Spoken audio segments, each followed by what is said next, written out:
बेटा को आप नंगा करके और कान पकड़वा के उठ बैठक कराते हैं, ये और 10 आदमी से घेर कर, यही मर्दानगी है?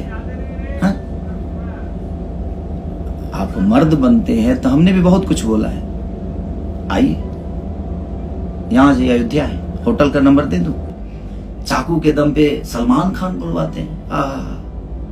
बन के दिखाइए ना। सलमान खान बनने में टाइम तो लगता है दुनिया में, ऐसे तो कोई थोड़ी बनता है। उसकी तरह एक्टिंग करनी पड़ती है, उसकी तरह विचारधारा रखना पड़ता है, उसकी तरह गरीबों का मदद करना पड़ता है, उस आदमी की तरह अपने फैमिली को लेकर चलने का देखिए, सिलसिला देखिए। उस सलमान खान बनने के लिए हमें, मुझे लगता है कि बहुत मेहनत करनी पड़ती है। किसी एक आदमी से सलमान खान चाकू के दम पे बुलवा देने से कोई सलमान खान नहीं होता भाई।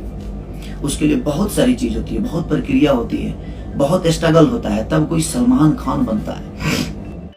जैसे कि आप सभी जानते ही होंगे, महेश पांडे जो कि एक यूट्यूबर हैं और विशाल सिंह जो कि पवन सिंह के भाई माने जाते हैं, और ये दोनों एक होटल में मिले हुए थे। और बताया जाता है महेश पांडे को किसी साजिश के द्वारा होटल में बुलाया गया था और वहां बुला करके उनको काफी प्रताड़ित किया गया और उनका सारा कपड़ा उतार करके नग्न वीडियो भी बनाया गया और सोशल मीडिया में काफी तेजी से वायरल हो रहा है, जिसको खेसारी लाल यादव ने देख करके अभी अभी लाइव आए हुए थे। और उन्होंने कहा किसी के साथ इस तरह का बदसलूकी करना सरासर गलत है, इसमें जरूर कानूनी कार्रवाई होनी चाहिए। बाकी इस संबंध में आपका क्या राय है, इसमें किसकी गलती है, हमें कमेंट बॉक्स पे जरूर बताएं।